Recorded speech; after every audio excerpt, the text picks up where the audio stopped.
Hi, David Wegener here. I'm going to just be showing the fundamentals of castling because a few of my friends that play socially get it wrong with the rules about castling and that sort of thing. So that's what I'm going to do. The date is the 23rd of July 2017 and it's 9 PM here in Christchurch. Okay, so it's Sunday at 9 PM.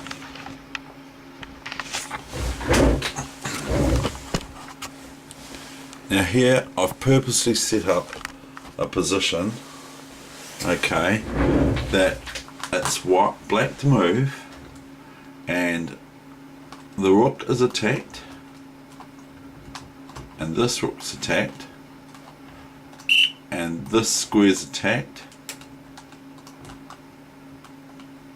So this square's attacked, this square's attacked, this square isn't, this square isn't, this square isn't. Now firstly, black in this position, if they want to castle either side, cannot castle out of check. So they cannot, if your opponent, even if the check is able to be stopped by a pawn or something like that, the king cannot castle instead of placing. The king cannot castle out of check, ever. That's a finite, absolute rule in chess, that you can never castle out of check. There is a lot of information that goes around that says if you're been in check, you can't castle. That is absolutely incorrect. If you've been in check but you haven't moved your king, then you can castle still, as long as it's legal and all that sort of thing, and it's your turn. So you cannot castle ever out of check. You cannot ever castle over check either. So here, if the bishop is sitting on this square, even though the rook's attacked, the king cannot castle this way because the king would be travelling over this attacked square from white. The black square bishop on d6 would be covering this, it's attacking that square, so the king can never attack, travel over that attack line to castle, and same cannot castle into check either. Okay, so the king cannot castle out of check. The king cannot castle. Over an attacked line, or cannot castle where the square they land in, which is always two squares, whichever way they're travelling, whether they're travelling to the queen side or to the king side, they can never ever land on an attacked square from their opponent. If they do, it's an illegal move. It's an illegal move.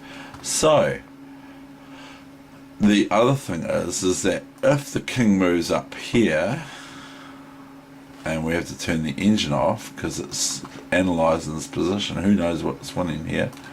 So if the king moves up here and then moves back here again, it's lost once. If a king moves, it cannot ever castle in that actual game. It loses the right. If it moves itself anywhere to any of these 5 squares from here, from its home square, if it moves there or there or there or there or there, or takes something and then moves back or whatever, you cannot castle. The king and the rook have to you can only castle only one. Each player can only castle once in the game of chess, and you can never ever castle if you've moved your king in that actual game, even though your opponent might be able to. You can never ever castle in that actual game if you've moved your king, and also both pieces have to have a clear way between here and between here. there cannot be anything in the way, even an enemy piece. So if there's an enemy piece, say for instance here, like a bishop is sitting on here, okay, black cannot castle long because it's an illegal move. Now I'll take that bishop away, and now we'll do that. Now it's still white's move, of course, so this, because we've moved our king, haven't we? That's right. So see, black cannot castle. Black cannot castle because I've moved their king. Here was what I did by accident, so just to show you. So here we've got a rook attacked on a8 with the bishop, and so what I'm saying is that the king and the rook both have to have a free clearance between them. The king can never castle out of check, can never castle over an attacked line, and can never castle and land on an attacked square by their opponent. Can never do it, because then it's an illegal or illegal move. So if white had the move now, white could play this, and then black would have to move their king, because there'd be nothing to do about the bishop check, because the king would have to move. So if it was white's turn here, so say for instance we just do this, okay, new variation. Now if we go here, which we're going to take the rook of course, but if we go check here, then black already has to move the king. So they cannot in this game, black cannot in this game castle after that, even if they put their king back to the same position and move their rook back. But the other one that a lot of people get wrong is they think if you've been in check, say for instance there was a white squared bishop from black here and a knight here, and they went bishop d7, knight takes bishop on d7, the black knight, then white could still see black castle long, but they can't castle short now because they've moved this rook. So both pieces, king and rook, have to be utilizing and playing their initial move. They cannot play a rook move like this and then back again and then castle, because it's not going to be possible. I could demonstrate that to you because the computer won't let me do it. But what I'm doing here is I'm showing that here the rook is attacked, and the other thing is that I want to say that if black plays rook up here or something like that, they can't castle long. Even if they return their rook, they can't castle long after that. I could show you, but they can still castle short if they so wish. No, I'm saying you don't have to castle, but I'm saying that it's usually a good idea to get your king away safe, because that's another one of my wee rules that we often forget, other than develop, is don't forget your king. Okay, that's very important. Your king is very important. You lose your king, or if you lose your queen, you can lose your queen, but if you lose your king, well, you just can't do it, because if you lose your king, if you get checkmated or so, the game's over, obviously. So here we've got both rooks are being attacked, but watch this.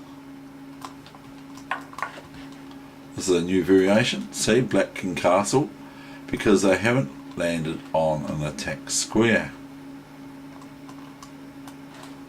But the rook has travelled over an attack square and left an attack square because it wasn't checked to the rook, because the rook's not in check. But the king cannot castle over an attack square or out of check, and even though they can castle a move or so or somewhat later, they can't castle if they're in check. and same with this end.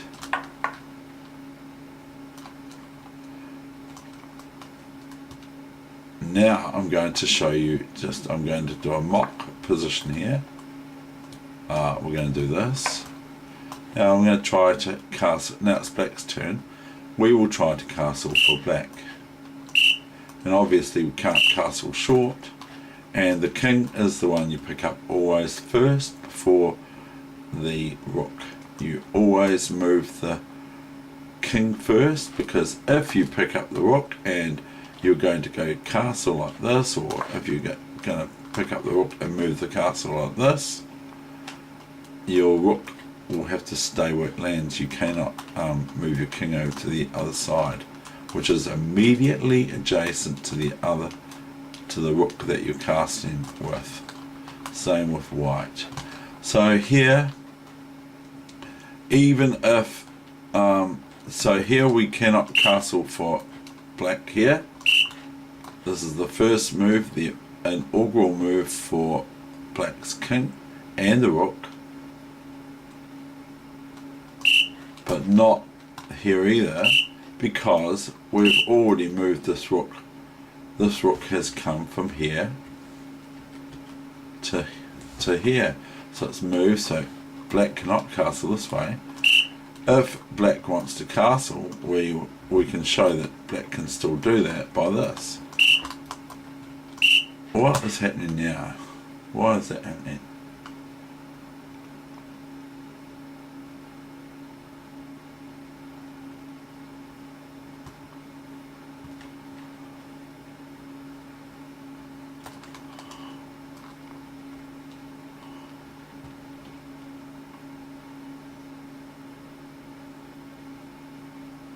I don't know what happened there, but I'm just going to go.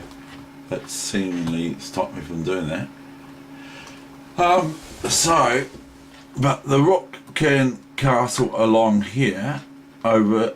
This is an attack square, and that's an attack square, but the king isn't landing on an attack square. If the bishop's along this diagonal, the king cannot castle into check, cannot castle over check or over an attack line, even though it's not landing on that square. If this square is attacked by a bishop or a rook here, especially even a rook, and a king castles over here, it's an illegal move. The opponent will lose the game in a competition. Okay, so that I hope has explained, and there has to be, like I'm saying, so it's fundamental for just to explain some things, but this is a common situation for people to get possibly heated about or discuss with tempers flaring. The king has to have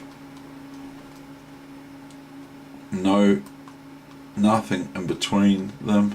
Can't castle here, which it wouldn't be possible to anyway, but it won't castle there. It'll just say it's not, you can't do it, the whistle blows. But here we can. So I wonder if I can do this. Yes, so we can do this too, you see. So I'll just show you that this rook's attacked. So we can castle here. New variation. And so that would be, this position should be a draw. Because here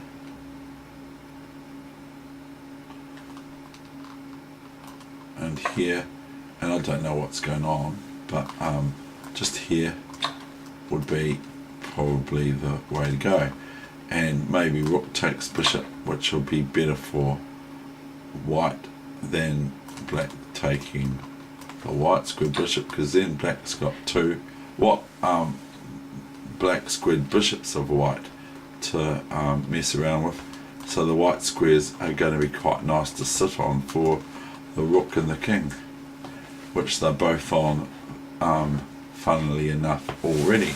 Okay, so that's my wee bonus session, or whatever you want to call it, in regards to the elementary points of castling as I know it.